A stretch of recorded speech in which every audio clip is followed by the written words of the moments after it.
sekalian, kalau gitu langsung dibahas oleh tim Pro. Silakan bagaimana peningkatan SDM di program RPDP ini. 15 menit durasi 15 menit masing-masing topik ya. Jadi nanti silakan ditanggapi.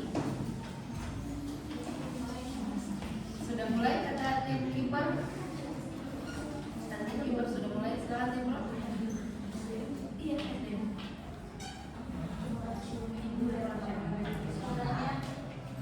jadi sebenarnya aku mau belajar sebenarnya LPDP kan lembaga pengelola dana pendidikan.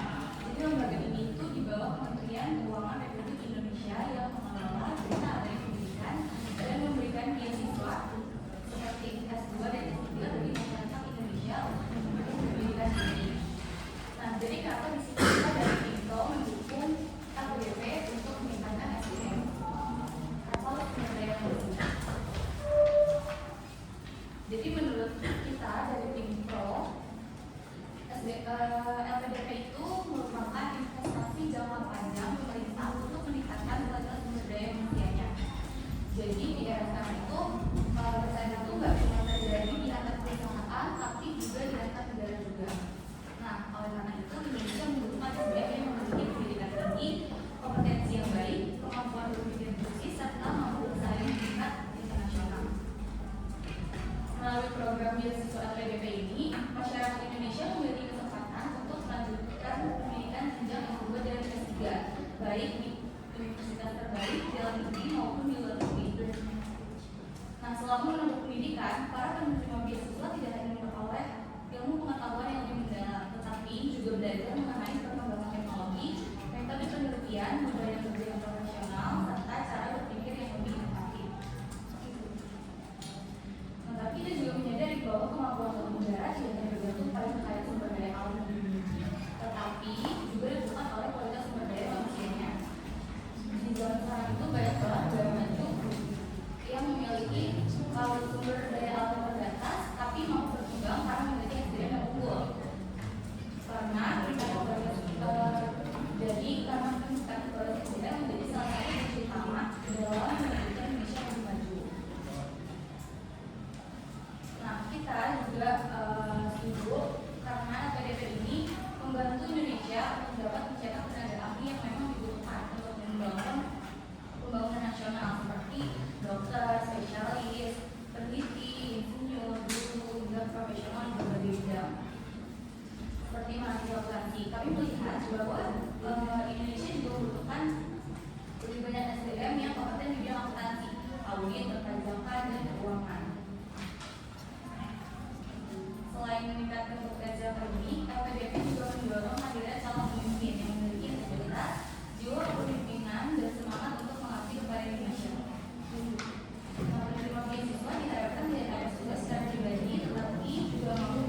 kedua, atau luar negeri yang akhirnya masuk ke pekerjaan umum yang sebenarnya tidak membutuhkan kompetensi yang terlalu tinggi.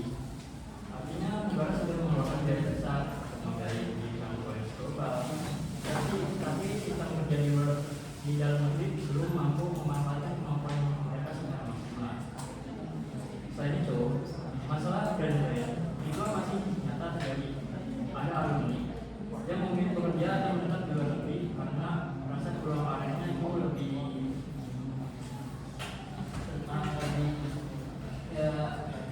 jelas itu, kayak fasilitas risetnya, gajinya, atau lingkungan pekerjaannya di sana itu jauh lebih baik dibandingkan di Indonesia. Bapak Nas sendiri pernah menyebut bahwa sistem riset dan pengembangan talenta Indonesia masih belum kuat. Contoh kasus pernah ramai dibahas di media sosial dan forum kami pada tahun 2024. Ada lulusan FPDP setelah pulang ke Indonesia justru mengaku kesulitan mendapatkan pekerjaan sesuai dengan bidangnya, yang sampai berbulan-bulan ia menganggur. Itu menunjukkan bahwa kewajiban pulang ke Indonesia belum otomatis membuat kontribusi alumni menjadi maksimal. Pada akhirnya mereka tetap harus berjuang sendiri dan bersumbang. Lalu dari sisi riset dan inovasi nasional, pemerintah sebenarnya sudah mengeluarkan dana yang sangat besar. BRIN dan LPDP pada tahun 2024 mengalokasikan sekitar 430.000 miliar rupiah untuk pendanaan riset dan inovasi. Tapi kalau kita lihat kondisi Indonesia sekarang, hasil riset dalam negeri masih banyak yang berhenti di jurnal atau publikasi akademik dan belum benar-benar diterapkan menjadi teknologi atau industri besar yang berdampak langsung kepada masyarakat. Sebagai contoh, Indonesia masih tertinggal dibanding dengan negara seperti Korea Selatan atau China dalam hilirisasi riset menjadi produk teknologi nasional. Padahal kedua negara itu juga sama-sama mengirim mahasiswa belajar mereka ke luar negeri. Bedanya, mereka punya sistem industri dan riset yang siap menyerap kemampuan para alumninya. Sedangkan di Indonesia, banyak ide dan inovasi akhirnya sulit berkembang karena kurangnya dukungan sistem. Selain itu, tidak semua jurusan penerima LPDP juga benar-benar sesuai dengan kebutuhan prioritas pembangunan Indonesia. Kadang ada bidang studi yang memang bagus secara akademik, tetapi dampaknya terhadap sektor strategis nasional belum terlalu jelas. Akibatnya kontribusi ekonomi yang dihasilkan juga tidak merata. Masalah lainnya ada pada tingkatan dinas pasca studi.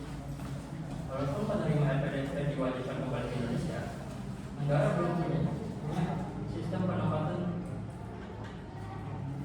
talenta yang benar-benar jelas. Banyak alumni akhirnya harus mencari jalur karir sendiri tanpa arahan yang jelas di bidang keahliannya. Jadi negara belum mendapatkan return on investment yang maksimal dari dana pendidikan yang dikeluarkan. Jadi menurut saya masalah Indonesia sebenarnya bukan cuma soal kurang SDM unggul. Masalah utamanya adalah sistem nasional yang belum siap memanfaatkan SDM unggul tersebut secara optimal. Karena percuma kalau punya banyak urusan hebat, kalau lapangan kerja dan ekosistem riset serta industrinya dan penempatan talentanya masih lemah. Maka dari itu, pembelajaran dari LPDP tidak bisa hanya diukur dari banyaknya mahasiswa yang kuliah di luar negeri atau jumlah gelar yang diperoleh. Yang lebih penting adalah apakah ilmu dan kemampuan mereka benar-benar bisa dimanfaatkan untuk mendorong pembangunan ekonomi dan kemajuan Indonesia yang merata. Dan sampai sekarang menurut kami hal itu masih belum maksimal. Ini silakan ditanggapi. Kalau dirangkum dulu poin. Jadi setidaknya ada 3 poin. Yang pertama itu alumni LPDP luar negeri baik yang menganggur atau bekerja tidak sesuai pendidikan. Yang kedua, kewajiban pulang ke Indonesia itu masih ingin kontribusi karena tidak tersedianya wadah dari pemerintah untuk menampung mereka. Dan yang ketiga, akhirnya riset dari para LPDP alumni ini kurang, kita kalah dengan Korea. Karena intinya belum bisa diserap hasil inovasi penelitiannya. Izin menanggapi Bu tentang pengangguran. Di sini kan melihat masa pengangguran dan rendahnya kualitas pendidikan dasar sebagai alasan untuk menghentikan LPDP. Justru logika ini berbalik Bu. Bagaimana kita bisa menyelesaikan masalah pengangguran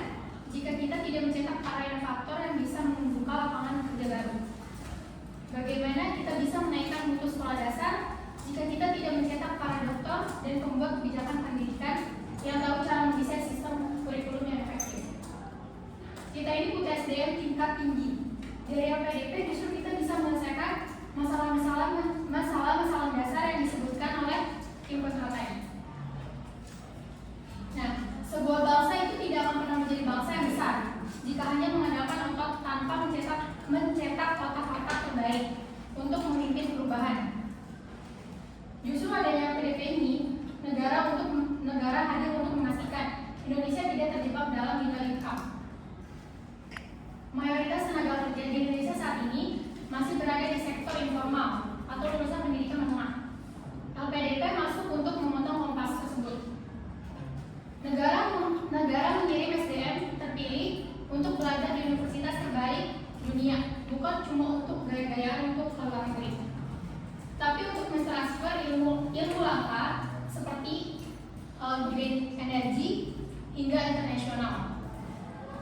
Kita tidak bisa bersaing di panggung global jika SDM kita hanya menjadi guru. LPDP ini mesin pencetak arsitek kebijakan, peneliti dan pengambil keputusan yang meletakkan fondasi industri masa depan kita.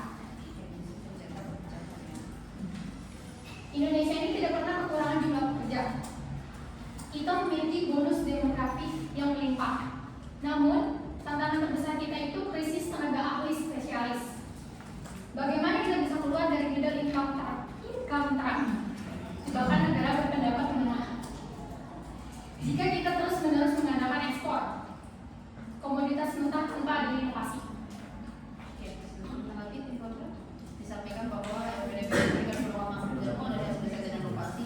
LPDP itu yang menjadi fungsi pencetak kebijakan. Karena kita krisis tenaga ahli, kita udah terlalu banyak manusianya, tapi yang ahli itu sedikit. Jadi maka perlu disalahkan untuk menjadi guru. Silakan ditanggapi. Poinnya apa? Tadi pokoknya yang ditanggapi atau yang ditanyakan? Yang ditanggapi adalah bahwa LPDP itu bisa memberikan peluang pekerjaan dari hasil riset dan inovasi. LPDP juga bisa membuat kebijakan baru karena banyak pejabat dari LPDP. Dan kita juga sebenarnya itu nggak kekurangan orang, tapi kita krisis tenaga ahli. Jadi makanya SDM yang banyak ini kita sekolahkan menjadi unggul gitu kan, menjadi tinggi supaya diserap lagi di dunia industri lebih besar, sehingga mengurangi pengangguran. Maka tanggapannya? Tadi menanggapi yang oleh Ibu. Ya, apa? Tadi dibilang Indonesia tidak akan masuk kalau semuanya tetap di makanya PDP ya tetap doang.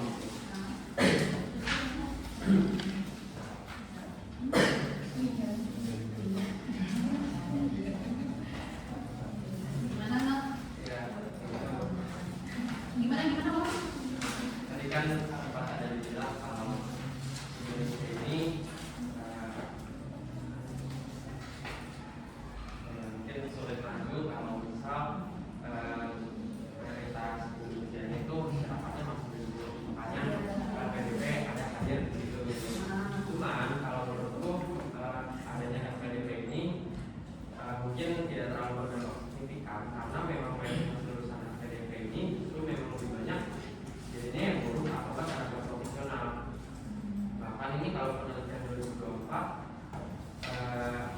dibilang kalau 50% dari ada 80% lulusan LPDP.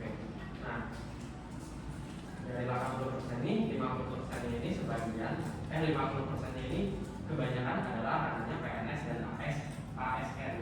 Itu guru. Nah, paling sisanya sama kayak dosen, guru, peneliti riset, sama yang paling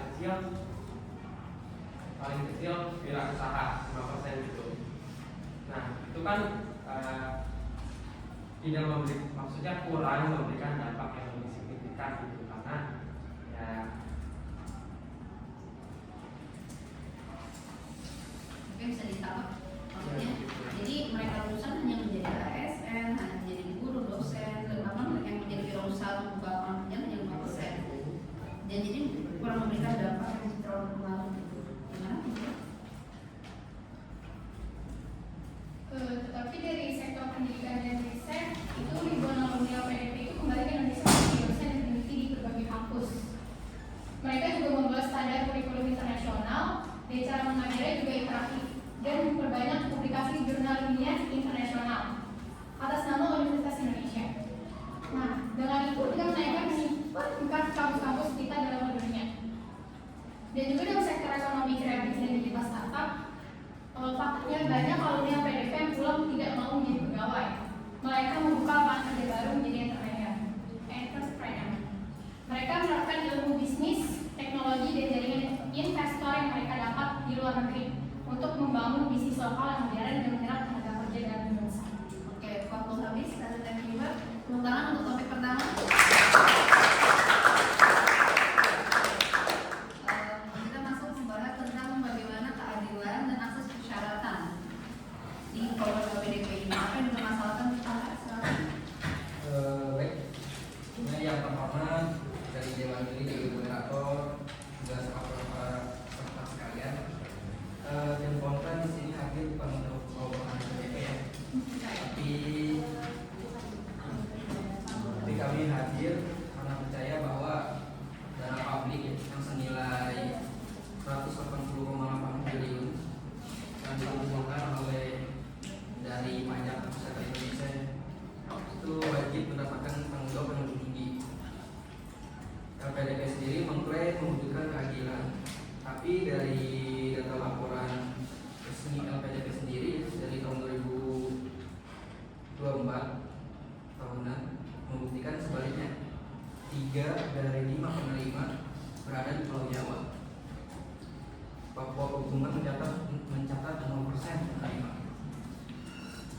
Dan ratusan lulusan atau alumni banyak yang memilih tidak kembali, bahkan sempat ada yang final untuk tahu dengan bangganya melepas warga negara. Jadi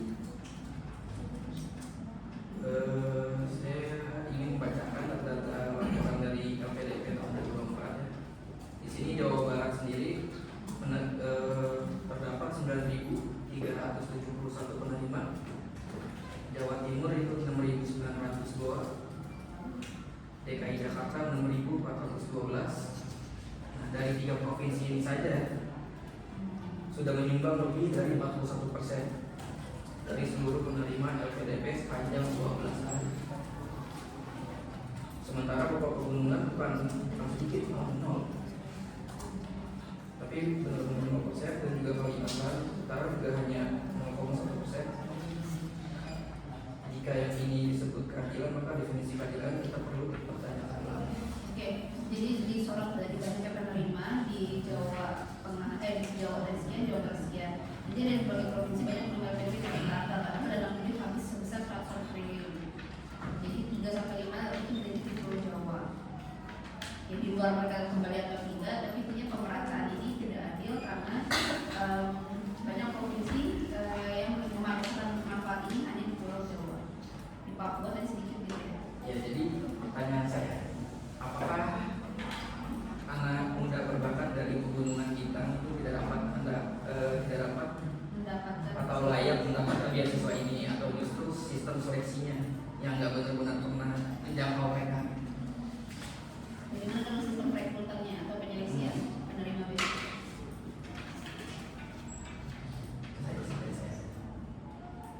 Ya, silakan akan ngobrol. Baik, kalau kami dari kelompok ini menanggapi pernyataan dari soal topik keadilan dan akses. Pertama saya mau meluruskan soal anggaran. Anggaran itu yang anggaran disebutkan tadi. Jadi LPDP itu tuh anggaran itu tuh LPDP, beasiswa LPDP itu dari anggaran pendidikan. Jadi anggaran pendidikan itu sebesar sekitar 750 triliun. Tapi yang dialokasikan untuk beasiswa LPDP itu realisasinya hanya sekitar 6-7 triliun. Jadi kalau bisa teman-teman searching dana LPDP itu dana keseluruhan pendidikan. Nah, untuk beasiswa LPDP itu mengambil dari dana tersebut. Jadi itu LPDP itu nggak ada anggaran tersendiri. Jadi itu mengambil dari dana pendidikan. Kemudian poin yang kedua yaitu soal seleksi dari putra putri Papua.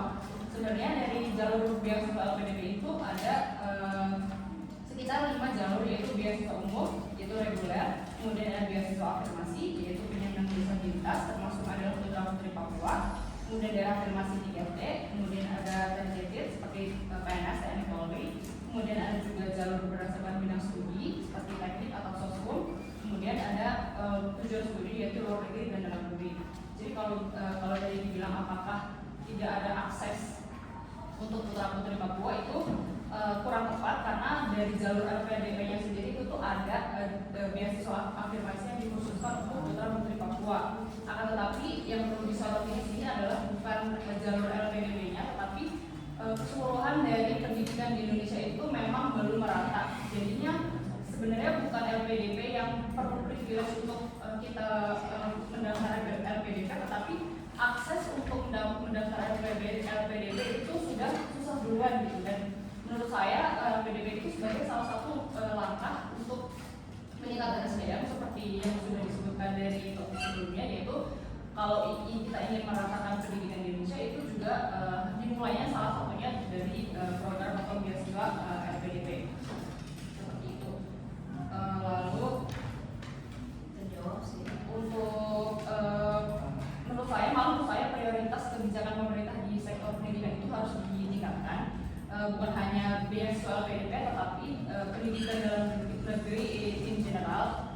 Jadi untuk akses, jadi yang bikin akses kita tuh terlalu timpang itu adalah pendidikan Indonesia yang belum merata. Kayak misalnya untuk TOEFL itu kan kita perlu biaya besar. Nah, itu terjadi karena pemerintah Indonesia tidak memberikan fasilitas untuk akses tersebut. Jadi biaya yang perlu digarisbawahi di sini adalah yang kurang tepat itu bukan beasiswa LPDP-nya, tetapi akses dari pemerintah untuk mendukung biaya LPDP tersebut. Jadi kalau menurut saya selain kita membenahi sistem LPDP, pemerintah juga harus membenahi dari pendukung-pendukung untuk masyarakat bisa lebih memudahkan akses untuk LPDP. Jadi apa itu masalahnya? Oke, nggak apa-apa. Jadi tadi yang pertama terjawab bahwa dalam keseluruhan pendidikan itu bukan hanya PDP, itu itu semua pemerintah pendidikan mendidikan SD ya, dasar sampai kepada riset, inovasi. Dan yang kedua soal seleksi itu ada 5 jalur, jadi bisa diterima semua, gitu ya, dengan syarat-syarat yang sudah ditulis.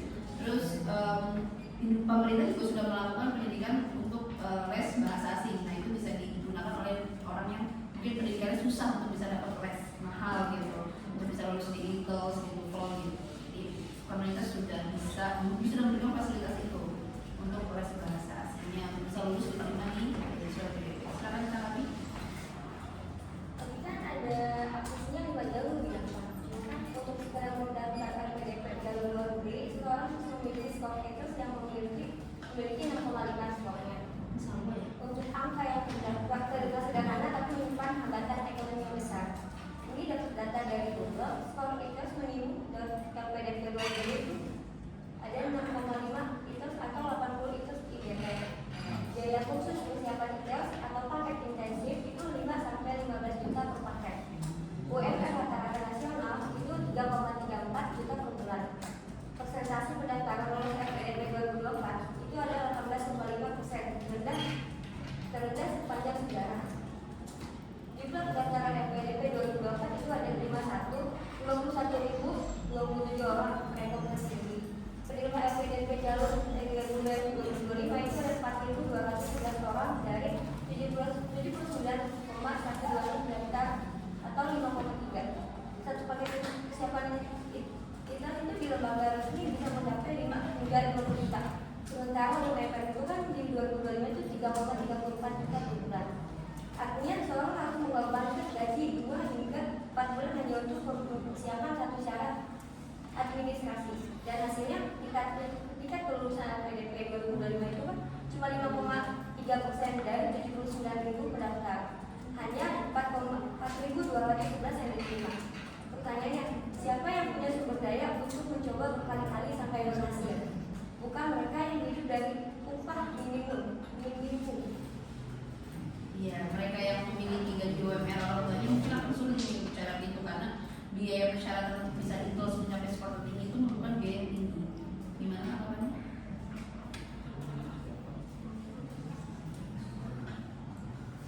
Ya, pasti orang kaya yang bisa itu. Gimana anggapan itu?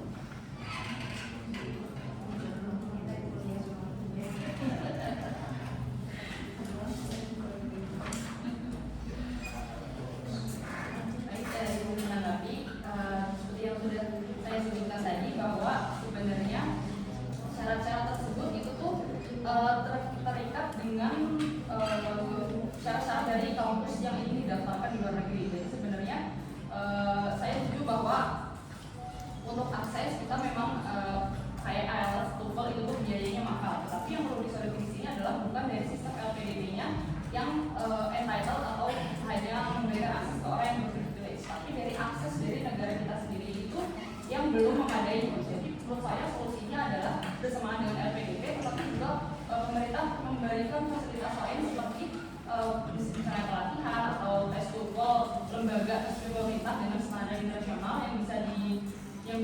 digunakan dan itu tuh terjangkau bagi seluruh masyarakat Indonesia. Berbayar. Dan Pemerintah kenapa itu sudah? Pemerintah sudah melakukan belum, maksud saya daripada kita menyoroti sistem dari LPDP, kita harus mendorong pemerintah untuk membuat pendukung dari LPDP tersebut. Jadi sebenarnya LPDP kalau misalnya kita mau menghapuskan TOEFL atau IELTS pun nggak bisa, soalnya itu kan juga syarat admission itu hapus ke luar negeri, karena kan itu sebagai salah satu syarat agar kita setara dengan untuk belajar di luar negeri. Jadi kalau menurut saya yang perlu disoroti di sini adalah bukan syarat LPDP-nya, karena itu sudah betul, tetapi pemerintah yang harusnya menambahkan fasilitas-fasilitas yang mendukung LPDP tersebut. Jadi programnya ditambahkan atau LPDP itu sudah sepaket dengan pelatihan-pelatihan. Bahkan di jalur afirmasi itu setahu saya ada pelatihan bahasa dari uang saku dan IELTS itu dapat uang saku dari pemerintah. Kemudian perspektif yang menurut saya perlu diluruskan adalah LPDP itu merit based scholarship atau beasiswa berdasarkan talent academics, bukan ekonomi. Kalau ekonomi itu kita ada namanya divisi. Jadi kalau teman-teman misalnya kurang mampu untuk mendaftar LPDP itu ada beasiswa seperti divisi atau beasiswa lain yang bisa dicapai dengan mungkin yang lebih cocok dengan masyarakat yang lebih cocok itu. Kalau LPDP itu memang itu paid scholarship atau beasiswa berdasarkan talent dan skill atau akademik.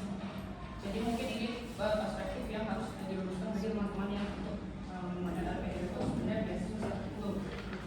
Kan sisa waktu 3 menit jadi disampaikan LPDP nggak ada salah, syaratnya udah bagus gitu.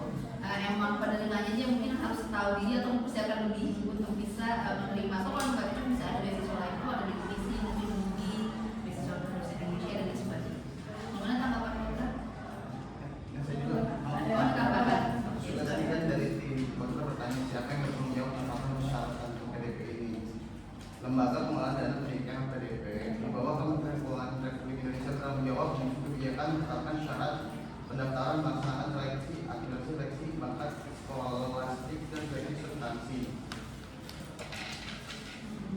Dan dalam dasar hukum adalah sebagai pengelola dana abadi pendidikan sekaligus penyelenggaraan program beasiswa LPDP, Indonesia pada lembaga seleksi menetapkan standar kemampuan bahasa serta tahapan seleksi setiap tahun melalui buku panduan resmi. Ada kok di webnya itu LPDP Kemendikbud.id. Dan mengapa LPDP menetapkan persyaratan? Karena LPDP menggunakan dana publik atau APBN. Maka LPDP memiliki tanggung jawab memastikan bahwa penerima beasiswa adalah orang yang benar-benar secara akademik dan memiliki peluang tinggi untuk menyelesaikan studi. Artinya LPDP tidak memberikan beasiswa tanpa standar. Jika ada persyaratan, banyak mahasiswa berpotensi gagal kuliah, terus ada dana negara tidak termonetisasi, dan ketiga tingkat perusahaan menurun. Dan tujuannya adalah membangun SDM yang tercapai. Oleh karena itu, LPDP menetapkan persyaratan seperti kayak IPK minimum, sertifikat bahasa Inggris seperti itu sesuai dengan standarnya, letter of expertise,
beasiswa tersebut. Jadi menurut saya itu bukan malah memberikan menunjukkan ketimpangan, tetapi itu sebagai salah satu upaya untuk mengurangi ketimpangan kalau menurut saya sebagai jalur alternatif.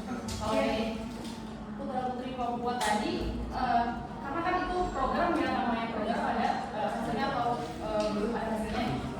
Tetapi dengan adanya jalur tersebut tadi sudah menunjukkan bahwa sebenarnya keadilan dan akses itu sudah terbuka, tapi mungkin dari keadilan dan akses dari LPDP-nya sudah terbuka, tapi keadilan dan akses dari pendidikan di Indonesia itu yang belum memenuhi syarat untuk LPDP tersebut. Tepuk tangan, masuk ke topik.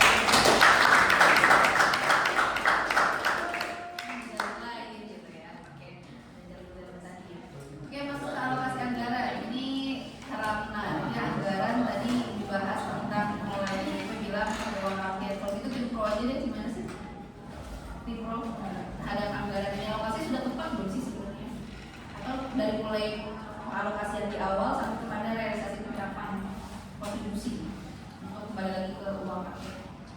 Kalau sudah sesuai? Kami jelaskan dulu mengenai alokasi anggaran dari LPDP. Jadi alokasi anggaran LPDP itu adalah skema penyisihan dana dari APBN setiap tahun untuk membentuk dan mengembangkan dana abadi di bidang pendidikan. Dana ini tidak bersifat belanja langsung yang habis dalam satu tahun anggaran, melainkan diinvestasikan secara permanen sehingga pokok dana tetap terjaga abadi dan hanya hasil kelolanya yang digunakan untuk membiayai program seperti beasiswa, riset, pengembangan perguruan tinggi dan juga kebudayaan. Berdasarkan Peraturan Presiden Nomor 111 Tahun 2021 tentang dana abadi di bidang pendidikan, dana abadi didefinisikan sebagai dana yang bersifat abadi untuk menjamin keberlangsungan program pendidikan bagi generasi berikutnya. LPDP sebagai badan layanan umum di bawah Kementerian Keuangan berdasarkan PMK Nomor 47, PMK Nomor 1 2020 diberikan mandat untuk mengelola seluruh dana abadi tersebut. Dalam Undang-Undang 1945 Pasal 31 ayat 4 dijelaskan negara memprioritaskan anggaran pendidikan sekurang-kurangnya 20% dari APBN dan APBD. Artinya, negara secara langsung mengamanatkan untuk pengalokasian dana pendidikan itu dalam jumlah besar, sehingga keberadaan LPDP bukan sebagai untuk pengeluaran dana yang besar, tetapi pelaksanaan amanat dari konstitusi. Terus alasan mengapa alokasi dana anggaran LPDP layak ditekankan adalah karena pemerintah telah membangun dana abadi pendidikan sebagai investasi dari jangka panjang. Berdasarkan laporan keuangan LPDP tahun 2025, akumulasi dana abadi pendidikan, dana abadi penelitian, dana abadi perguruan tinggi, dan dana abadi kebudayaan mencapai 180,8 triliun pada akhir tahun 2025. Jumlah tersebut meningkat dari awalnya 154,1 triliun pada awal tahun 2025 setelah adanya penambahan dana sebesar 26,7 triliun dari APBN. Dana tersebut tidak dihabiskan sekaligus, melainkan dikelola dan diinvestasikan sehingga hasil pengembangannya dapat digunakan untuk membiayai pendidikan secara berkelanjutan. Dana tersebut merupakan aset pendidikan nasional yang terus berkembang dan menghasilkan manfaat setiap tahun. Bahkan dibandingkan dengan total anggaran pendidikan nasional yang mencapai ratusan triliun rupiah per tahun, dana abadi pendidikan berfungsi sebagai jaminan agar pembiayaan pendidikan tetap tersedia bagi generasi mendatang tanpa harus bergantung sepenuhnya pada APBN tahunan. Oke, jadi dari total dana pendidikan yang dialokasikan berapa yang digunakan untuk dana LPDP? Kurang lebih tadi 118 triliun. Oke, jadi LPDP hanya ngambil 118 triliun kok dari total keseluruhan dana pendidikan yang diatur dalam konstitusi. Gimana Pak?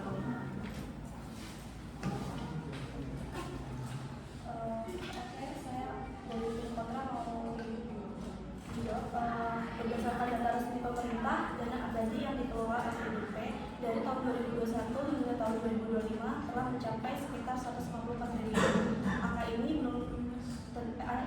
tentu bukan angka yang kecil, bahkan jika dibandingkan dengan anggaran pembangunan di beberapa sektor lainnya, jumlah ini sangat besar.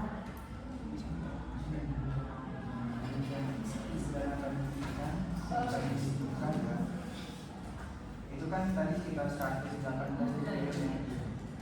Nah, yang kami sebutkan berdasarkan data pemerintah adalah 154 triliun. Nah, 154 triliun itu termasuk dengan dana abadi pendidikan, lalu juga ada dana abadi penelitian, dana abadi perguruan tinggi, dan dana abadi kebudayaan. Sehingga untuk total pengeluaran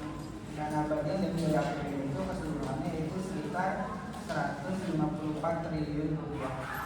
Yaitu di awal tahun 2025. Ya. Jadi ada penambahan di pertanyaan ini. Jadi 180. Oke, pertanyaannya yang kalau realisasinya Nah, untuk total penerima beasiswa sendiri kan dari jangka waktu periode tersebut kan itu menurut data kan ada sekitar 32.000 ya. Nah, jadi pertanyaan kita itu apakah dana sebesar itu memang sebenarnya sudah menghasilkan dampak yang sebanding dengan pendidikan Indonesia secara keseluruhan? Karena menurut kami jawabannya itu belum tentu. Faktanya itu persoalan pendidikan Indonesia saat ini itu bukan hanya soal kurangnya lulusan luar negeri. Persoalannya itu jauh lebih besar, yaitu adanya ketimpangan kualitas pendidikan di berbagai daerah, seperti keterbatasan fasilitas sekolah, kurangnya laboratorium, rendahnya kualitas pendidikan di wilayah terpencil, dan belum meratanya kualitas guru. Nah, kalau kita lihat dari kondisi lapangan, banyak sekolah yang kekurangan fasilitas dasar, dan banyak juga siswa-siswa daerah pelosok yang harus belajar dengan sarana yang sangat terbatas. Bahkan di beberapa daerah akses internet dan fasilitas pendukung pembelajaran juga masih menjadi masalah utama. Di sisi lain,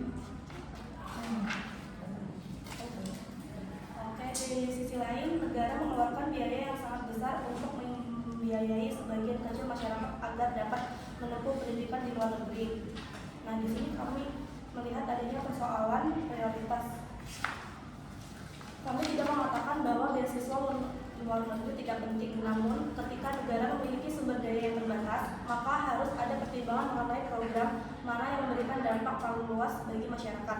Karena pada akhirnya kualitas pendidikan nasional tidak hanya ditentukan oleh beberapa ribu mahasiswa yang belajar di luar negeri, tapi juga oleh jutaan siswa yang setiap hari belajar di sekolah-sekolah Indonesia. Nah, dalam ilmu ekonomi terdapat konsep yang disebut opportunity cost atau biaya peluang. Artinya ketika kita memilih menggunakan anggaran untuk satu program, maka kita kehilangan kesempatan untuk menggunakan anggaran tersebut pada program lain. Ketika negara memilih mengalokasikan dana yang sangat besar untuk LPDP, maka kita perlu bertanya apakah dana tersebut akan memberikan manfaat yang lebih besar dibandingkan jika digunakan untuk meningkatkan kualitas guru, memperbaiki fasilitas sekolah, atau memperkuat universitas dalam negeri. Karena kalau tujuan akhirnya adalah meningkatkan kualitas SDM Indonesia, maka memperbaiki sistem pendidikan secara menyeluruh juga merupakan investasi yang sangat penting. Oke, silakan ditanggapi. Dari sisi efektivitas penggunaan LPDP telah merasakan output dan outcome yang nyata. Sejak program ini berjalan, LPDP telah membiayai lebih dari 58.000 penerima beasiswa dan lebih dari 33.000 alumni yang telah lulus dan berkontribusi di berbagai sektor pendidikan, kesehatan, pemerintahan, riset, dan industri. Jika tim kontra menilai anggaran yang besar, maka perlu dilihat dari hasil yang diperoleh. Anggaran yang efektif bukan anggaran yang paling kecil, tetapi anggaran yang mampu menghasilkan manfaat yang luas dan berkelanjutan. Investasi pada pendidikan juga memberikan dampak berganda karena satu lulusan magster atau dokter dapat memberikan manfaat kepada ribuan orang melalui pengajaran, penelitian, inovasi maupun pelayanan publik. Selain itu, pengalokasian dana LPDP juga telah sesuai dengan akuntabilitas pemerintah. Dana LPDP tidak hanya digunakan untuk beasiswa, tetapi juga dialokasikan untuk penelitian. Dari total dana abadi sebesar 180 triliun, sekitar 148 triliun dialokasikan untuk pendidikan, 14 triliun penelitian, 11 triliun untuk perguruan tinggi, dan 6 triliun untuk kebudayaan. Pengelolaan ini diawasi oleh pemerintah dan memiliki mekanisme evaluasi serta sanksi bagi penerima yang melanggar ketentuan. Dengan demikian, tuduhan bahwa LPDP tidak efektif menjadi kurang tepat karena data menunjukkan bahwa dana dialokasikan sesuai regulasi diawasi secara ketat. Jadi pengalokasinya sudah tepat dengan program. Izin bertanya. Masih ada tulisan.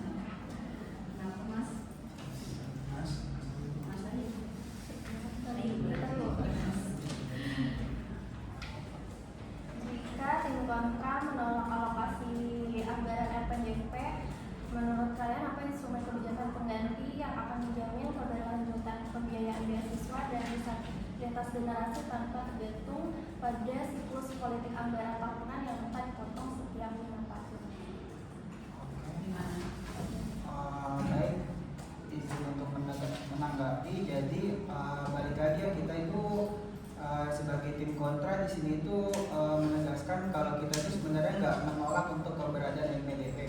Kita juga nggak meragukan kemampuan dan prestasi para penerima beasiswa LPDP. Namun yang ingin kita kritisi di sini yaitu adalah apakah penggunaan anggaran yang sangat besar melalui LPDP ini benar-benar menjadi solusi yang paling efektif untuk meningkatkan kualitas pendidikan dan sumber daya manusia di Indonesia.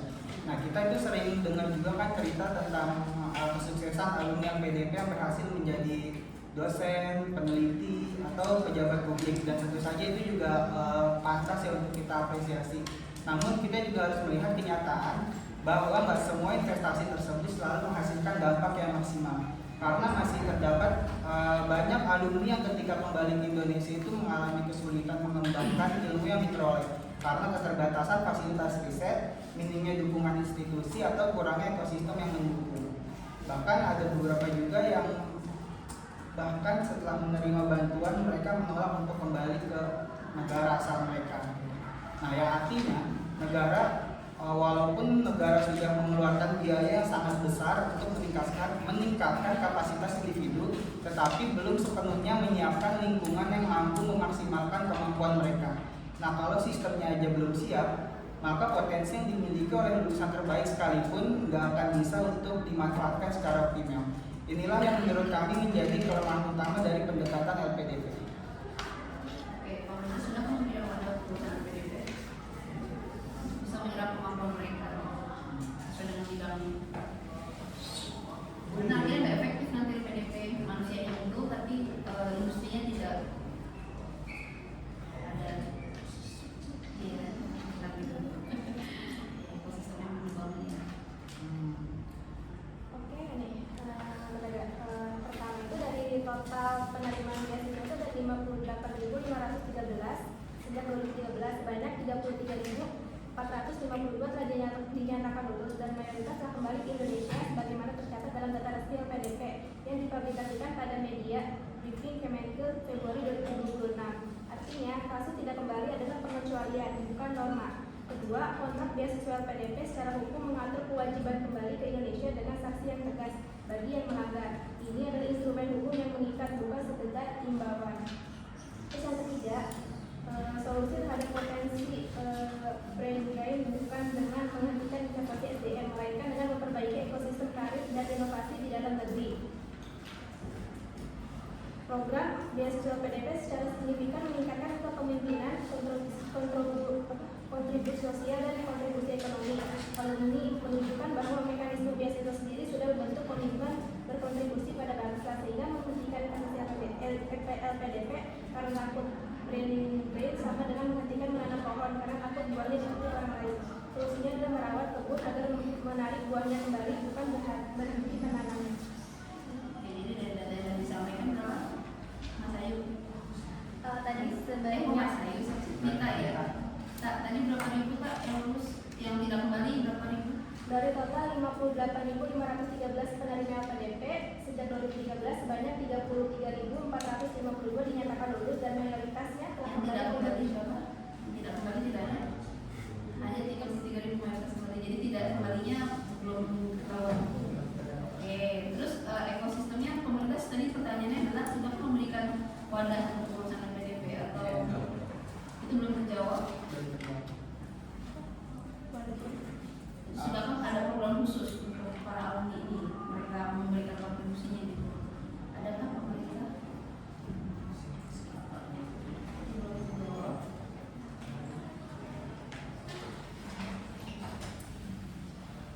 Program apa? Sudah membangun apa?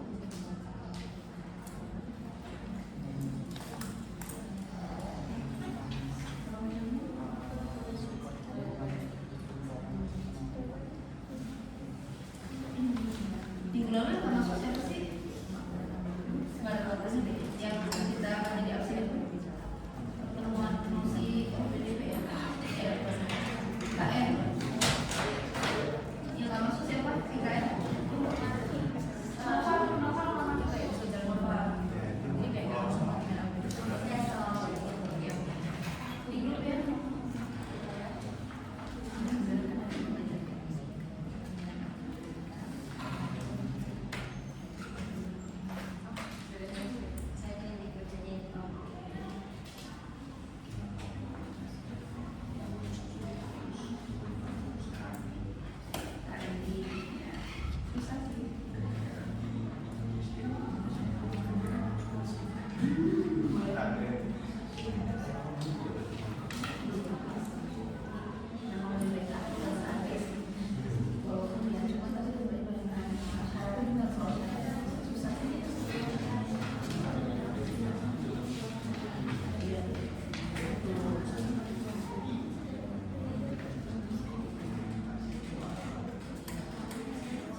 digunakan untuk menambah kualitas pendidikan atau akses yang ada di Indonesia. Jadi nggak harus ada yang kurang atau ditambahkan, tapi kedua hal tersebut bisa berjalan berbarengan. Kalau di dalam. Oke, tepuk tangan. Oke, sudah proses pembelajaran kita dari selama semester ini, dari pertemuan pertama hingga terakhir. Ada hal penutup nggak sebelum closing debatnya? Jadi masuk kelompok ada closing statement? Ada. Oke, silakan sampaikan.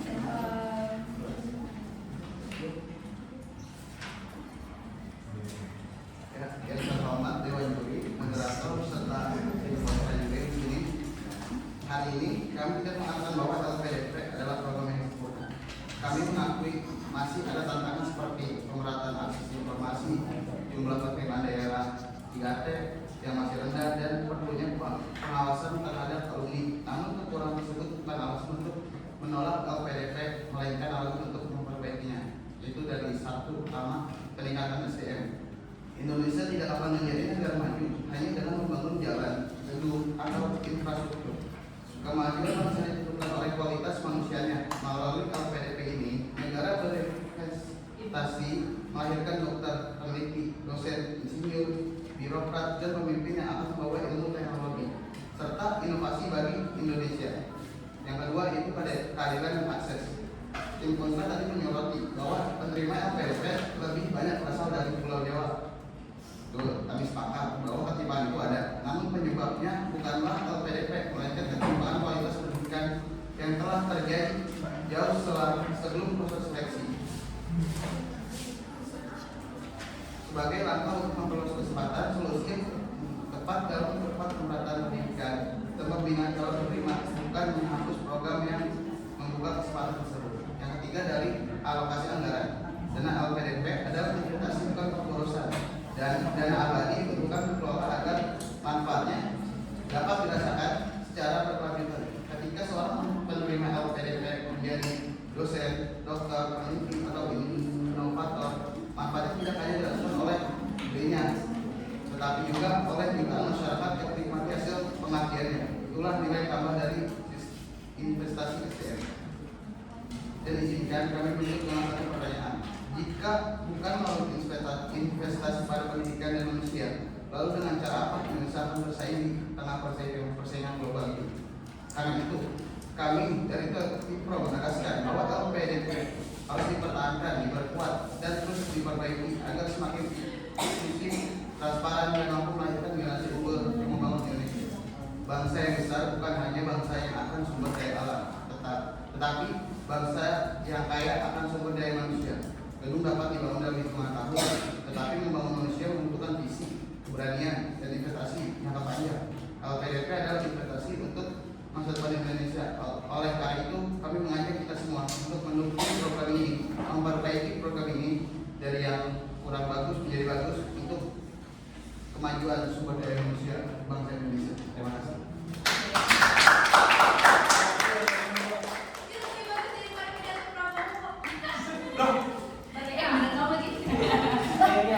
Nova ya namanya ya? Iya, Nova ya.